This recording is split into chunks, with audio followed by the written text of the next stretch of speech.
Hi everyone, welcome back to a new episode of Quick Guide. Today in this video I'm going to show you how you can turn off notification in OpenTable application.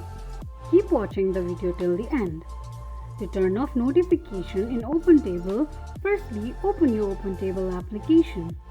The home page of OpenTable application will appear on the screen. Click on Profile icon at the top right corner of the screen and then click on Account Settings. On the next page, tap on Communications. Click on Open Settings option. It will take you to the OpenTable application information. Tap on Manage Notifications. Slide the slider of Allow Notification to left side to turn it off.